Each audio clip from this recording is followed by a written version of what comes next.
Well, good afternoon, everybody. This is Mike Schober from ARRO Consulting. I'm Vice President here, Director of Business Development, and I want to welcome you to today's webinar on PFAS. This emerging contaminant is now top of mind for many managers of public water systems, and we hope that today's presentation will assist you as you deal with these forever chemicals. By way of introduction, our speaker today is Joe Nolan. Joe's a professional engineer with 48 years of experience.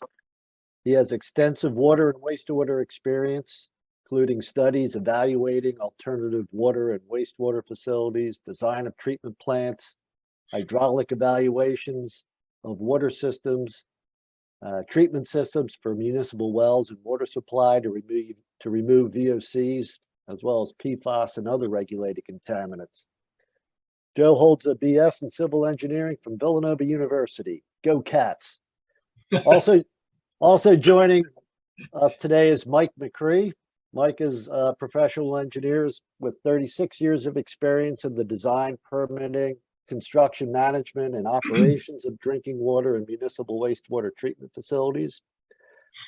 Mike has done drinking water projects, including water distribution, transmission mains, ground level and elevated storage tanks, booster pumping systems, disinfection systems, as well as removal of contaminants and filters for arsenic, iron, manganese, and as you may have guessed, carbon and ion exchange resins for removal of PFAS.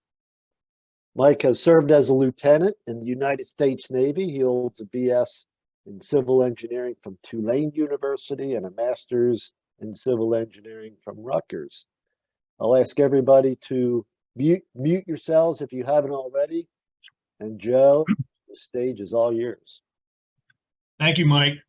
And thanks everybody for joining us today. Here at CKS Engineers, we were introduced to PFAS about 13 years ago when DEP notified some of our water supply clients that we may have a problem with a new emerging chemical. PFAS is known as a forever chemical.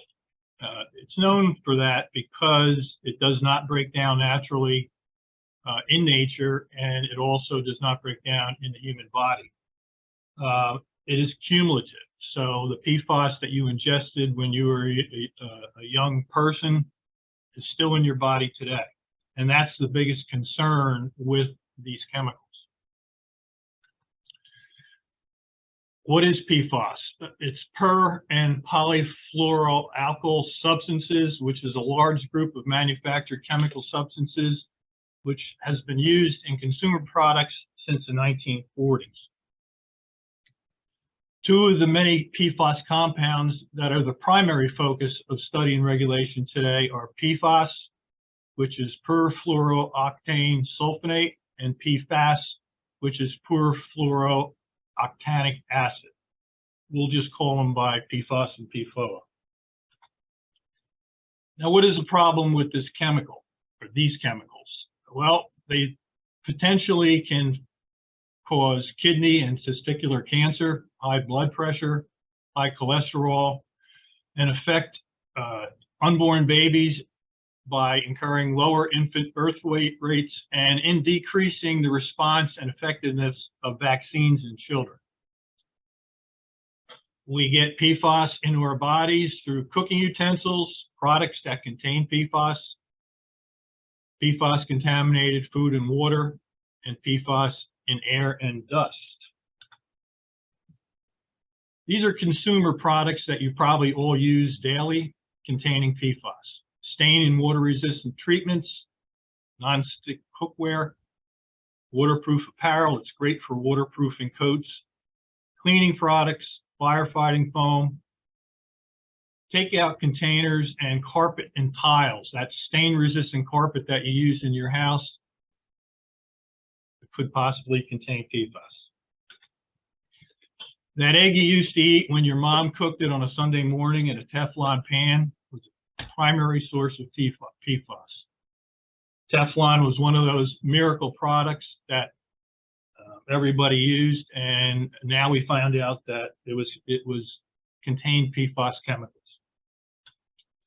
But perhaps The biggest use and the most concerning use is in aqueous film forming foam, typically called AAF. This stuff is fantastic. It's used to put out fires, and what it does is it forms a liquid blanket between the fuel source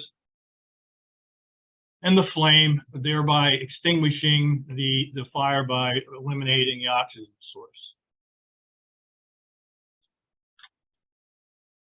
Typically, it's used as a concentrate, and it's introduced into a hose through an aeration system, which causes a finished foam. Obviously, this foam, once it's used, goes somewhere. A lot of it runs off into the water and creeks. It eventually reverts to a foam solution, which then leaks into the ground and infiltration to the groundwater. There's residual soil impacts and also leaks and spills which could occur using the concentrate.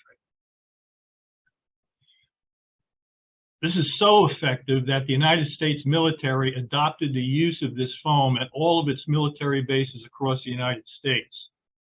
It was terrific for putting out simulation of plane crashes, putting out fires in buildings, trucks, and obviously what the military does better than anybody else is training.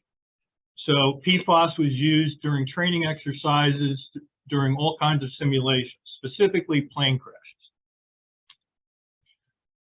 This is a typical picture of firefighting foam being used on an airplane at a military base.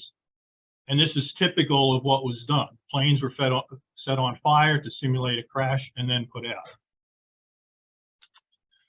This particular instance, they may have gone a little bit overboard, but you can see the end result of firefighting foam being used to put out a fire.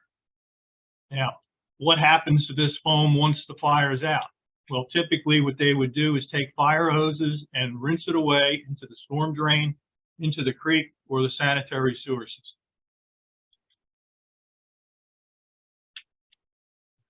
Today, there are 678 military sites across the United States with known and suspected discharges of PFAS. The orange are suspected sites, and the purple are military sites, confirmed military sites. Now you can see, you get rid of this. In this area here, which is where we are, there's many, many areas where we have confirmed PFAS use on the military basis.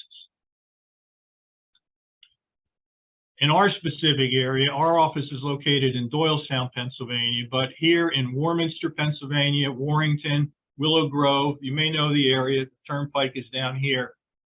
There are two military bases, Willow Grove Naval Air Station and the Johnsville Naval Air Station. These two military bases are 3.5 miles apart, and they have confirmed spills at both bases. There was training used with PFAS at both bases, and the military freely admits that. Now, CKS Engineers, Inc., we are the Warminster Municipal Authority Consulting Engineer. Warminster Municipal Authority had 15 municipal water supply wells as its water supply source for not only Warminster Township, but portions of Northampton, Warwick, and also Ivy Land Borough. We are also engineers for Warrington Township. We are their township engineer, but also the water and sewer engineer. Warrington Township has 8 municipal water supply wells, also used to supply all of Warrington Township. Warrington system has subsequently been purchased by North Wales Water Authority, which now owns the water supply, but we also continue as being the engineer for North Wales Water Authority in Warrington. In Warminster Municipal Authority, all 15 of its water supply wells had measurable levels of PFOS and PFOA. 5 of its wells, 6 of its wells had combined levels over the health advisory limit of 70 parts per trillion. This information was brought to the Warminster Municipal Authority Board, and the board immediately determined that they needed to shut down all of its water supply wells to evaluate the impact of PFAS further. And we were lucky enough to have an interconnection with the North Wales Water Authority, which could provide us with the 3 million gallons a day of potable water that we did need. The board authorized us at that time to initiate evaluation design options on the water supply wells so that we could possibly restore that water supply source. Warrington Township, all 8 of their wells also had measurable levels of PFAS and PFOA. 5 of their wells had combined levels over the health advisory limit of 70 parts per trillion. Warrington Township also shut down all of its wells and purchased water from North Wales Water Authority as well. During our evaluation, we looked at numerous treatment options, and the 3 that really stood out immediately were filtration using granulated activated carbon, filtration using ion exchange resin, and reverse osmosis.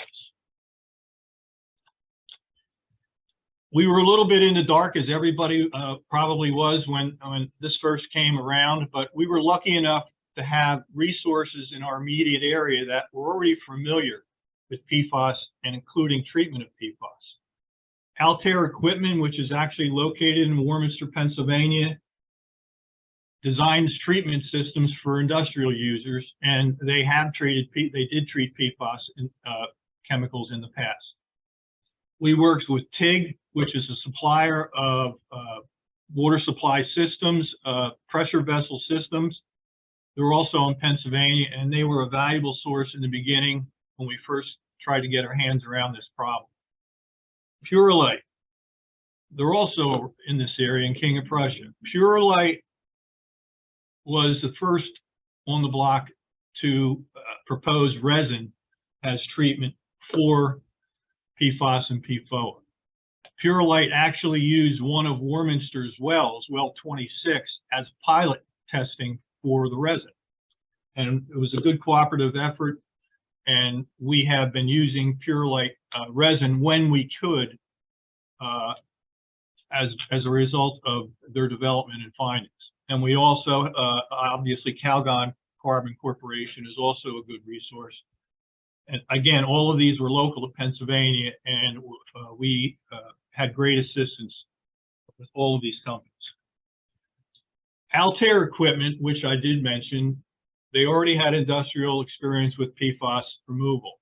But Altair had been constructing portable treatment systems in cargo containers for use in emergency situations and in also use for treating small flows of chemicals, including, and happily including, PFAS.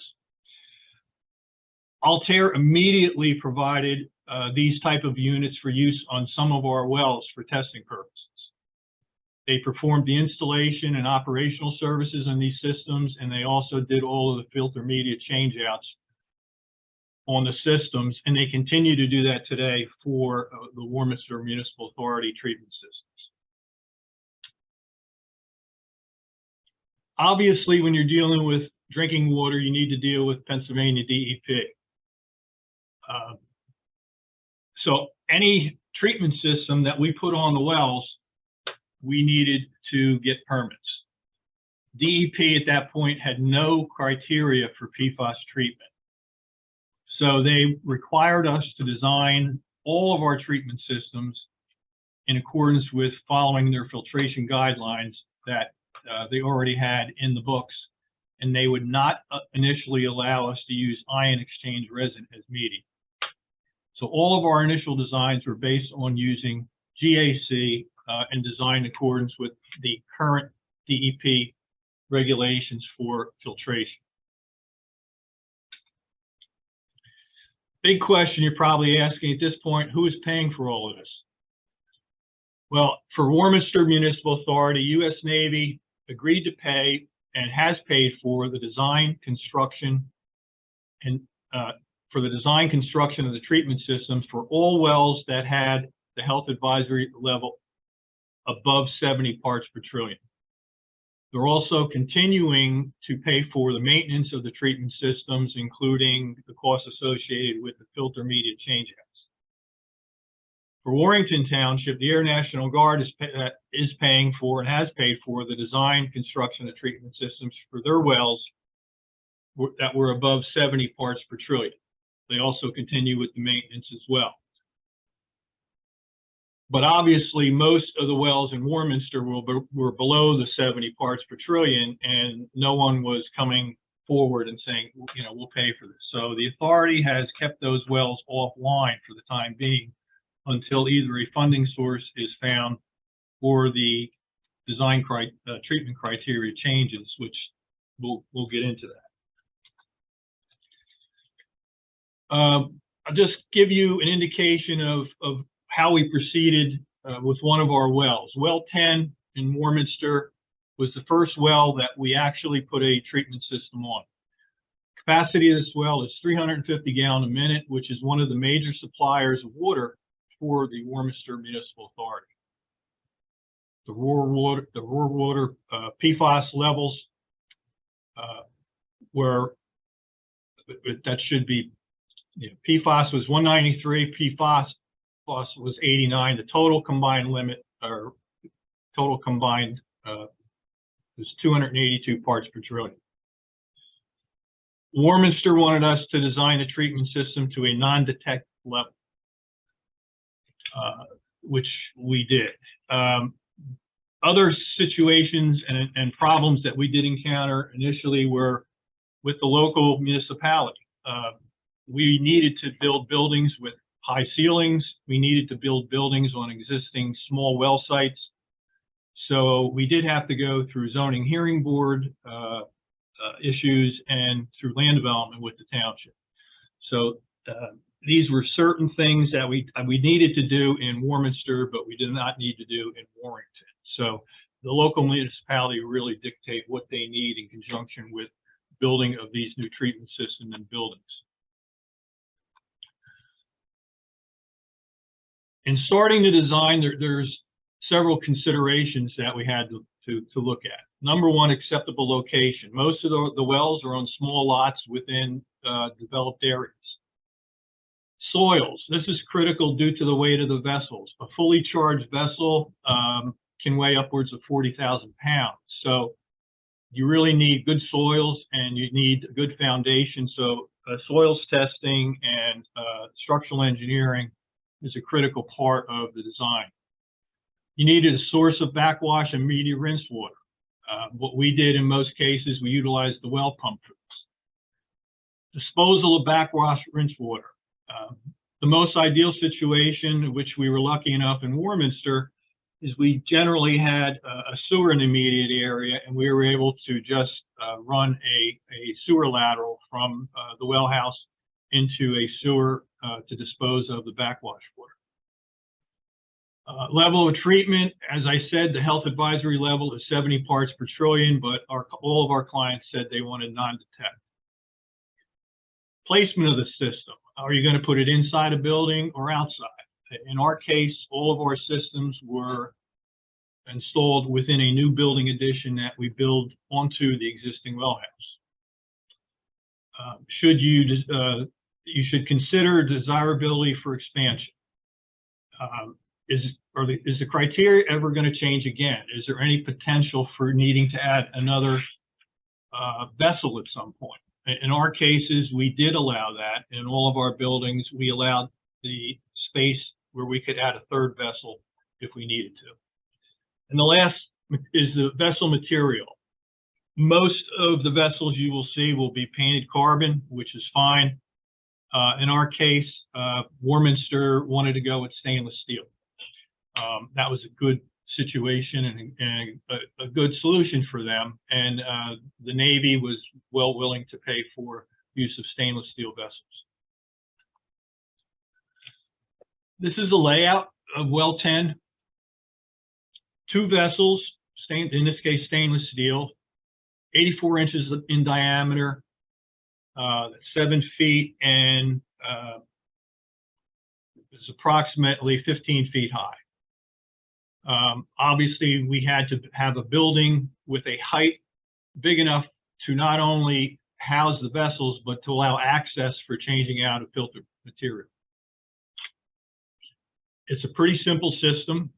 It's 2 vessels in series, a lead and a lag, and an interconnecting valve array at the front, which allows us flexibility to go back and forth between vessels. This is well 10.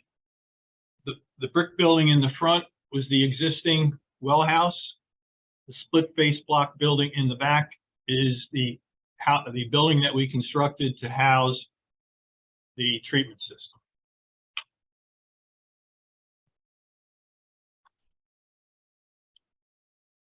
This is looking into the building once the vessels were installed and the building construction was completed. You can see the stainless steel vessels. This was the first building we did, and we realized it was a little tight on this side, so in future buildings we did allow more room around the vessels. But the operators don't need to get back there, but it's still good to be able to go around the tanks. This is the valve array, and again, this was the first station we did, and we did specify pneumatic valves and actuators and solenoid valves for automatic operation. What we found out is we didn't need any of this. There's really, when you're dealing with well water, you're not going to have a pressure drop over the vessels before you have the media being extinguished. So even though this was what we installed on the first system, all systems after this did not have automatic operation. The operators preferred manual operated valves, but we do have an interface that allows the operator to see which valves are open and closed. But all of the valving is done primarily with media change out, which is all manual anyway. So that's one change we made and one thing we learned from this particular design. This is the same well 10, and this is the process of emptying the media after it's been used.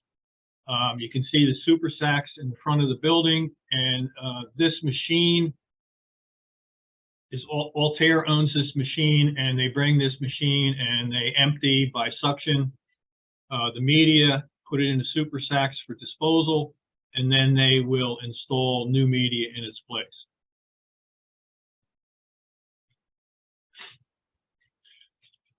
This is a cost summary of well 10. The TIG supplied treatment system was $226,000. As I said, we used stainless steel, and that added $34,270 to the cost. It was the general and electrical contractors, $366,671. Engineering course, design, construction management, of course. The total for this well was $716,857.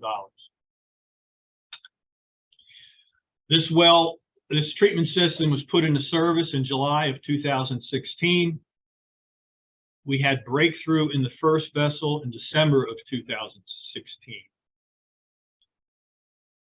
Around the same time, we initiated a pilot test for resin as filter media on well 26. We installed resin in this well in December of 2018, and we continued through December of 2019. And the effluent was still non-detect after all that time. We used the information from this test to submit a pilot study to DEP for use of ion exchange resin. They eventually accepted that pilot study and did issue us a permit temporary permit, a 2-year temporary permit for using ion exchange resin in well 10, which we are doing.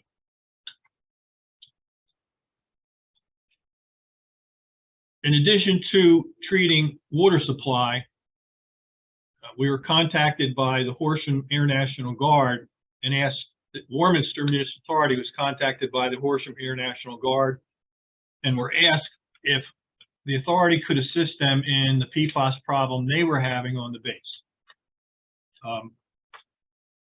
Tim Hagee, the general manager of the Warminster Municipal Authority, and I met with the people at the Air National Guard, and their problem is they have this large detention basin on the property. This is the tarmac. This is the airstrips. This basin collects water from the entire site during rainstorms, and the effluent and the overflow coming out of this basin had PFAS levels in the 5,000 to 6,000 parts per trillion. This was flowing right into the Park Creek, which downstream Aqua uses as a water supply source. The Air National Guard asked if we could assist in helping them with some type of treatment on this stormwater base. This is a little bit larger blow up of the basin. This is the tarmac area. The control structure for the basin is here, and there's 2 large pipes that go underground, and this is the outfall structure that goes to the creek. So we had to come up with some way of collecting and treating water from this basin. Now, this basin, even though when it's not raining, it's still flowing, and we've never seen it flowing less than 200 gallons a minute, even during the driest days, because it's being infused with groundwater. The groundwater on the base is where the PFAS contamination is.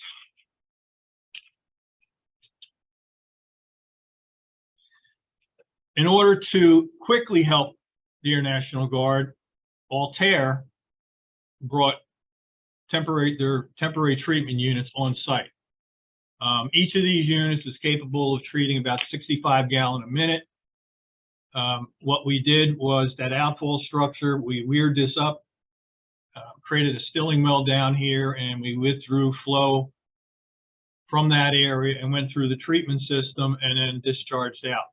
We initially started with 1 of these temporary treatment units, and we ended up with 3 on the base until we developed the temporary solution. While we were treating this with the temporary treatment systems, we were authorized to come up with a permanent solution. The design considerations for this permanent solution included where were we going to put it on the base. They said we could use the tarmac. Tarmac had a pretty good slope, so we had to factor that in. We needed a source for backwash and media rinsing of the water. Where would the backwash disposal go? What would the design flow be? As I said, even in the driest days, it flowed 200 gallons a minute. And it was pretty consistent at that rate. The only time the flow even went over that was when it rained. And the basin did overflow and does overflow several times a year. Now, it's impossible to catch all of that water and to treat it. So we mutually agreed with the Air National Guard to design the system for 500 gallons a minute. That would handle the continual everyday flow plus the flows in the basin when it rained and the basin did not overflow. It would drain down the basin in a slow manner. The biggest problem was how are we going to handle the organics in the basin? The basin was really an eco chamber. It had algae, it had plants growing in it, it had frogs, it had ducks. So we had to deal with taking water from that basin and getting it through a filtration system. How would we prevent clogging of the GAC and the resin units? The other question was who was going to operate and maintain the system? The Navy had no expertise in maintaining these type of systems, so the Warminster Municipal Authority agreed to operate the system once it was put into operation. As I stated previously, we were dealing with raw PFOA, PFOS levels of over 5,000 parts per trillion. The good thing is they did receive an NPDES permit. The Air National Guard did receive an NPDES permit for discharge with a limit of 70 parts per trillion discharged to the Park Creek. Well, we called our friends at TIG and told them what our problem was, and we worked through a solution with them. And this is a overview of what we came up with. 2 systems, identical, each train, 250 gallon a minute. First vessel was sand, second vessel was organoclay, third vessel was the GAC, fourth vessel was resin. All of these tanks were constructed by TIG. We did put out quotes to get different prices from different companies, and TIG was the lowest. And you can see this is the profile view of the system, which was ultimately approved and constructed. This is the system just beginning construction. We poured the pad first and felt it was better to place the tanks and construct the building around it, which is what we did. This is just the process of building. This is the inside of the building after the building was complete, and you can see 2 trains, header system in front of each train, and all of the discharge piping for this situation was all overhead. We did use carbon coated steel here, or painted steel here, carbon steel, and trench drain down the middle for rinsing. This is the front. You can see the supply force main comes up through the floor and distributes flow equally to each train. The flow is delivered through variable drives in a pump station, which we constructed next to the basin. This is the finished product. Due to the slope of the tarmac, we poured the first 4 feet with concrete and were able to form that to provide a level surface for construction of the rest of the block building. We did provide emergency generator for the building and a substation. The interesting problem that we had and finally solved was, what are we going to use for backwash? There was no water supply in the immediate area. So what we came up with was we needed 400 gallon a minute for 20 minutes. So we need 8,000 gallons. So we put in a 12,000 gallon concrete vault with a weir box at the top, and the effluent from the treatment system goes into this vault, fills up, and it's always holding 10,000 gallons. So this is our source of flow for backwashing. We have a pump in here, a plate submersible pump in here, 400 gallon a minute. That kicks on, backwashes the system, and then this vault will fill back up again, and it's ready for the next time we have to do a backwash.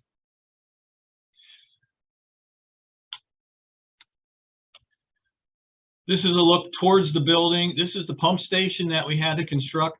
This pump station pumps flow from the basin into the treatment system. We built an under drain in the basin, which is basically 18-inch diameter perforated pipe encapsulated in stone and filter fabric. That provides a continual source to the pumping station. And this is a typical standard pumping station, submersible pumps, but it does have variable frequency drives. The cost of this system was $2.337 million. The TIG system was $600,000. The installation was 1.6. And then obviously there was engineering design and construction management and observation. This facility was placed in operation in August of 2021. As I said, Warminster Municipal Authority operates the system with a contract with the Horsham Air National Guard. Treatment system effluent discharges to the Park Creek, and effluent levels initially were non-detect. We've had some issues recently with some algae in some of the tanks, but we're still meeting the 70 part per trillion effluent limitation going to the creek.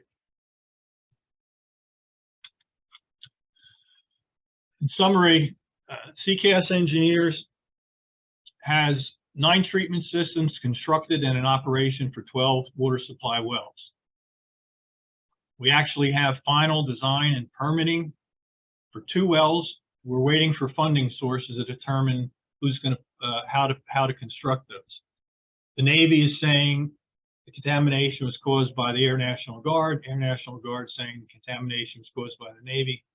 So until they work that out, we're waiting to construct those 2 systems. We also have preliminary design and permitting for 11 additional wells in Warminster. We did the design and permitting in conjunction with the PennVest application, but we're waiting for an actual funding source for proceeding with those additional wells. And of course, we have the 1 stormwater treatment system constructed and in operation. Now, most of our work was done under the old limit, health advisory limit of 70 parts per trillion. You're all aware that there's new DEP MCL limits proposed. PFOS would be 18 parts per trillion. PFOA would be 14 parts per trillion. And that's individual limits, not combined. When and if those limits go into effect, almost all of Warminster and Warrington wells would be affected and would probably not meet that criteria. And in addition, all water providers on water supply wells in this area would probably be as equally affected. Obviously, the need for additional treatment system will be significant. And I can tell you that CKS has already been authorized to proceed with the design of, I believe it's 9 additional wells. Everybody is obviously looking for funding sources at this point, and that's going to be the key to determining how these systems are constructed. And then there's EPA, and this is recent as of today. March 14th, 2023, EPA proposes the National Primary Drinking Water Regulations to establish legally enforceable limits, which are MCLs for both PFOA and PFOS. Today is the public hearing, EPA public hearing on these limits. So that hearing started at 11 o'clock and it is proceeding till 7 o'clock this evening. EPA is proposing limits of 4 parts per trillion for PFOA and 4 parts per trillion for PFOS.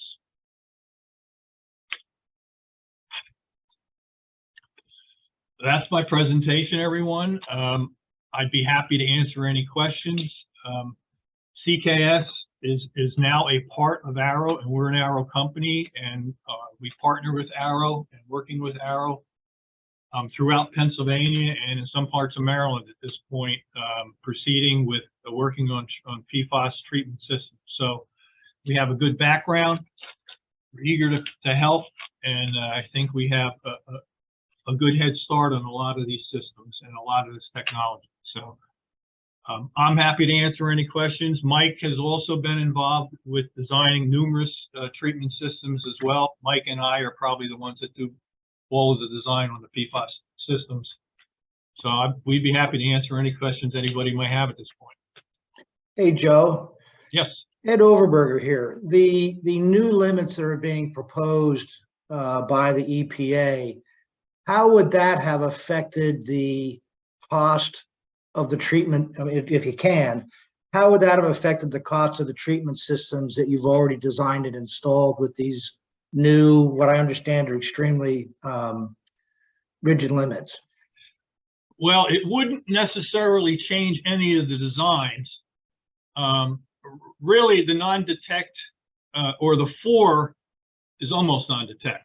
I mean, what that would do, it would just increase the frequency of media changeouts. And quite frankly, that's one of the reasons that DEP at some point needs to acknowledge and accept the use of ion exchange resin for filter media, because ion exchange resin does 2 things. It requires smaller vessels, and it'll also last, in some cases, 10 times more than carbon as far as requiring media change outs. So the basic concept of the system probably wouldn't change. It's just your media change outs would increase. I mean, I wouldn't want to start going and designing larger treatment systems just to gain additional time. I really think we need to try to focus on getting resin more of an accepted media by DEP. Answered my question. Thanks.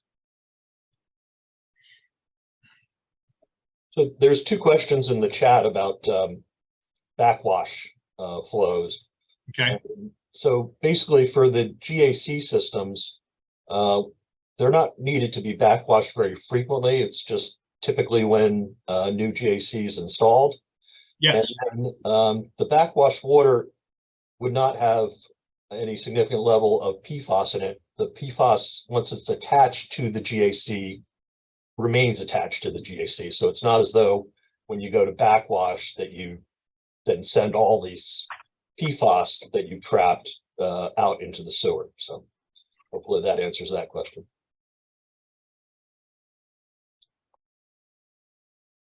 Yeah. Mike, what about for a resin system?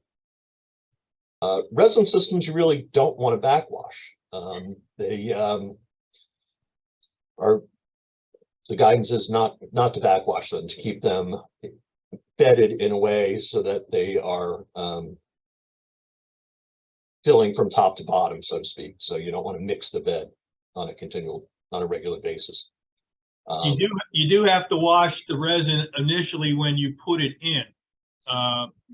You have to go through a process of rinsing it for about a week. But Mike's right. Once you put it in use, you're not going to backwash it. What we do in resin, we put a pre-filter, a small pre-filter in as well in front of the first tank. Nothing big. It can be a cartridge type filter to protect the resin longer.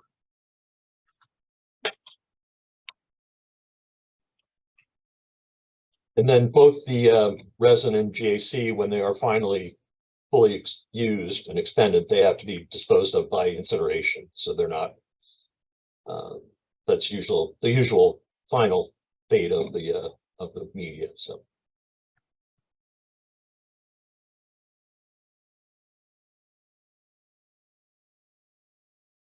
So following up on that, on the system that treated the stormwater, you had the 12,000 gallon, I guess, backwash tank. Yeah. Where did that water go ultimately? Back into the basin. Okay. DEP allowed that to happen. Gotcha. Yeah, there's no place for it to go, and we didn't want to. We're out there in the middle of the tarmac, and there's nothing there. And DEP agreed we could backwash into the basin because it's obviously still going to be treated at one point or another. But really, what the backwash was there, Mike, in the front was the backwash for the organics. You were taking out the solids in the system, the organic material. So that was just being pushed back into the basin where it came from.